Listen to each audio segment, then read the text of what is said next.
Hi friends, എല്ലാവർക്കും നമസ്കാരം. Welcome to magic recipes. അപ്പോൾ ഇന്ന് നമ്മൾ ഉണ്ടാക്കാൻ പോകുന്നത് കടച്ചക്കയും ചെമ്മീനും തേങ്ങ അരച്ചിട്ട് ഒരു ഒഴിച്ചുകൂട്ടാൻ കറിയാണ്. അതിന് വേണ്ടിയിട്ട് 350 ഗ്രാമോളം ഉള്ള ഒരു കടച്ചക്ക എടുത്തു, തേങ്ങ ഒരു മുറി, 200 ഗ്രാമോളം ചെമ്മീൻ എടുത്തിട്ടുണ്ട്, പച്ചമുളക്, കരിവേപ്പില, മുളക് പൊടി എടുത്തിട്ടുണ്ട്.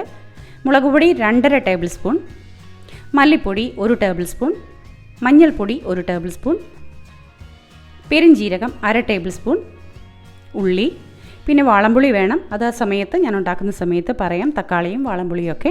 അപ്പോൾ ആദ്യം തന്നെ നമുക്ക് കടച്ചക്കയൊന്ന് വൃത്തിയായി അതിൻ്റെ തോലൊക്കെ ചെത്തി കഷ്ണങ്ങളാക്കി മുറിച്ചെടുക്കാം. ചെമ്മീൻ ഇവിടെ നന്നാക്കി വെച്ചിട്ടുണ്ട്, അതിൻ്റെ നിരമ്പൊക്കെ ഇങ്ങനെ കളഞ്ഞിട്ടുണ്ട്. അങ്ങനെ തന്നെ വൃത്തിയാക്കി എടുക്കണം കേട്ടോ. അപ്പോൾ നമുക്ക് കടച്ചക്ക കഷ്ണങ്ങളാക്കി എടുക്കാം. കണ്ടോ, ഇതുപോലെ തോലൊക്കെ ചെത്തി ഈ ഒരു വലിപ്പത്തിൽ കഷ്ണങ്ങളാക്കി കടച്ചക്ക എടുക്കാം. ആദ്യം തന്നെ കടച്ചക്ക വേവിച്ചെടുക്കാം. കടച്ചക്കയ്ക്ക് അത്യാവശ്യം നല്ല വേവുണ്ട്. അപ്പോൾ അതുകൊണ്ട് തന്നെ നമുക്ക് ഒരു ചട്ടിയിൽ വെള്ളം വെച്ചിട്ട് നമുക്ക് വേവിക്കാം. കടച്ചക്ക ഒന്ന് തിളച്ച് വന്ന ശേഷം തീ കുറച്ചിട്ട് മീഡിയം തീയിലിട്ട് തന്നെ വേവിക്കാം. മുളക് പൊടി 1 ടീസ്പൂൺ ഇട്ട് കൊടുക്കാം. മഞ്ഞൾപ്പൊടി 1/2 ടീസ്പൂൺ. ഇത് രണ്ടും കൂടി ചേർത്ത് നന്നായിട്ട് തിളപ്പിച്ച് നമുക്ക് കടച്ചക്ക വേവിച്ചെടുക്കാം. തിളച്ച് കഴിഞ്ഞ ശേഷം ഒന്ന് തീ കുറയ്ക്കണം കേട്ടോ. അപ്പോൾ വെന്ത് വരുന്ന സമയം കൊണ്ടിട്ട് നമുക്കൊരു കാര്യം ചെയ്യാം. തേങ്ങ ഒന്ന് വറുത്തെടുക്കേണ്ടതുണ്ട്. അതിന് വേണ്ടിയിട്ട് ഒരു ചീനച്ചട്ടി വയ്ക്കാം. കടച്ചക്ക അവിടെ വെന്ത് വരുന്നുണ്ടേ. ചീനച്ചട്ടിയിലേക്ക് 1 ടീസ്പൂണോളം വെളിച്ചെണ്ണ ഇട്ട് കൊടുക്കാം. വെളിച്ചെണ്ണ നന്നായി ചൂടായി വരുമ്പോഴേക്കും അതിലേക്ക് തേങ്ങയും ഒരു 5 അല്ലി ഉള്ളി നമ്മൾ എടുത്ത് വെച്ചിട്ടുണ്ട്, അതും കൂടി ചേർത്ത് നന്നായിട്ട് വറുത്തെടുക്കാം. ഒരു ബ്രൗൺ കളറാകുന്നത് വരെ വറുത്തെടുക്കാം. നല്ല തീയിലിട്ട് തന്നെ, കയ്യിലെടുക്കാതെ നമുക്ക് വറുക്കാം. കണ്ടോ, ഈ ഒരു കളറാകുമ്പോഴേക്കും നമുക്ക് അടുപ്പ് ഓഫ് ചെയ്യാം. അടുപ്പ് ഓഫ് ചെയ്ത ശേഷം വേണം മസാലപ്പൊടികൾ ചേർത്ത് കൊടുക്കാനായിട്ട്. 1/4 ടീസ്പൂണോളം പെരുംജീരകം ചേർത്ത് കൊടുക്കാം. മഞ്ഞൾപ്പൊടി, മുളക് പൊടി,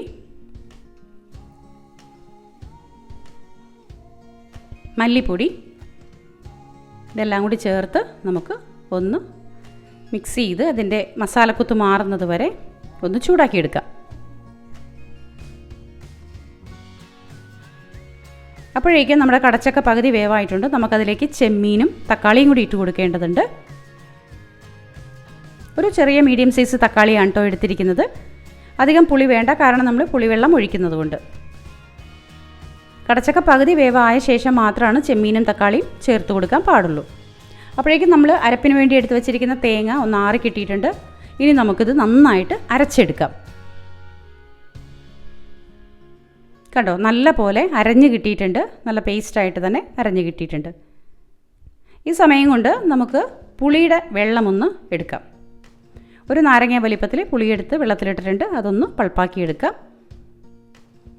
നമ്മുടെ കടച്ചക്കയും ചെമ്മീനും ഒക്കെ അത്യാവശ്യം നന്നായി വെന്ത് വന്നിട്ടുണ്ട്. ഇനി അതിലേക്ക് ഒരു 4 പച്ചമുളക് ഇട്ട് കൊടുക്കാം. തീ ഒന്ന് കുറച്ചിട്ട്, ഏകദേശമൊക്കെ വെന്തിട്ടുണ്ട്. അരപ്പ് ചേർക്കാൻ പാകത്തിന് നമുക്ക് വെന്ത് കിട്ടിയിട്ടുണ്ട്.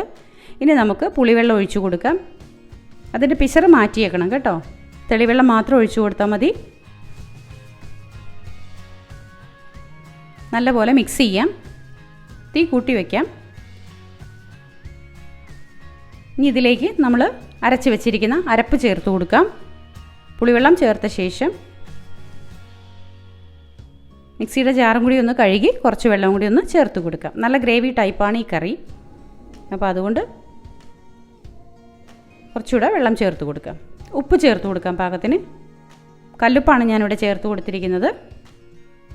എല്ലാം കൂടി ചേർത്ത് നന്നായി മിക്സ് ചെയ്യാം. നന്നായി തിളയ്ക്കുന്നത് വരെ നമുക്ക് തീ കൂട്ടി കൊടുക്കാം. അത്യാവശ്യം നല്ലപോലെ തിള വന്നോട്ടെ. പച്ച തേങ്ങ ഇടുമ്പോഴാണ് നമ്മളിങ്ങനെ കുത്തി തിളയ്ക്കുമ്പോൾ കുറച്ചത് കറിയെ ബാധിക്കുമോ എന്നുള്ള ഒരു പേടിയുള്ളത്. വറുത്ത തേങ്ങ ഇടുമ്പോൾ എപ്പോഴും നന്നായിട്ട് നമ്മൾ തിളപ്പിക്കാം. അതിനുശേഷം നല്ല തിള വന്ന ശേഷം അടുപ്പ് ഓഫ് ചെയ്യാം. ഇനി നമുക്ക് താളിച്ചൊഴിക്കേണ്ടതുണ്ട്. അതിന് വേണ്ടിയിട്ട് മറ്റൊരു പാത്രം വയ്ക്കുക. 1.5 ടീസ്പൂണോളം വെളിച്ചെണ്ണ ഇട്ട് കൊടുക്കാം. വെളിച്ചെണ്ണ നല്ലപോലെ ചൂടായ ശേഷം അതിലേക്ക് 1/4 ടീസ്പൂൺ കടുകിട്ട് പൊട്ടിക്കാം. കടുകിൻ്റെ കൂടെ വറ്റൽ മുളകും കരിവേപ്പിലയും കൂടി ഇട്ട് നന്നായിട്ടൊന്ന് വറുത്തെടുക്കാം. അതിനുശേഷം അതിലേക്ക് 1/4 ടീസ്പൂണോളം മുളക് പൊടി ചേർത്ത് കൊടുക്കാം. എല്ലാം കൂടി നന്നായി ഒന്ന് വറുത്ത് വന്ന ശേഷം നമുക്ക് കറിയിലേക്ക് താളിപ്പ് ചേർത്ത് കൊടുക്കാം.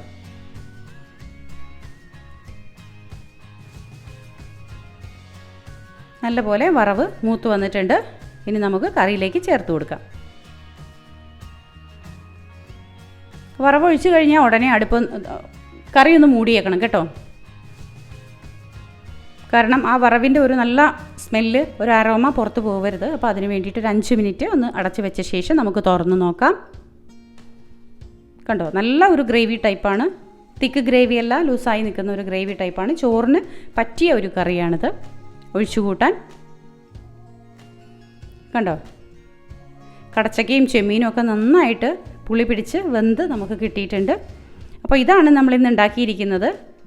എല്ലാവർക്കും ഇഷ്ടപ്പെട്ടെന്ന് വിശ്വസിക്കുന്നു. നമ്മൾ നാടൻ കറികൾ ഉണ്ടാക്കുന്ന കൂട്ടത്തിൽ എപ്പോഴും ഉണ്ടാക്കുന്നതാണ്. കടച്ചക്കയുടെയൊക്കെ സീസൺ വരുന്ന സമയത്ത് മിക്കവാറും വീടുകളിൽ കടച്ചക്ക ഉണ്ടാക്കാറുണ്ട്. അപ്പോൾ എല്ലാവർക്കും ഇഷ്ടപ്പെട്ടെങ്കിൽ ലൈക്കും ഷെയറും കമൻറ്റും തരണം. സബ്സ്ക്രൈബ് ചെയ്യാത്തവരൊന്ന് സബ്സ്ക്രൈബ് ചെയ്തേക്കണം. ഇതിൻ്റെ ഡീറ്റെയിൽ ആയിട്ടുള്ള ഇൻഗ്രീഡിയൻസ് ഞാൻ ഡിസ്ക്രിപ്ഷൻ ബോക്സിൽ ഇട്ട് കൊടുത്തിട്ടുണ്ട്. അപ്പോൾ നമ്മുടെ ചാനലിൻ്റെ കൂടെയുള്ള എല്ലാവർക്കും ഒരുപാട് സ്നേഹത്തോടെ താങ്ക് യു വെരി മച്ച്.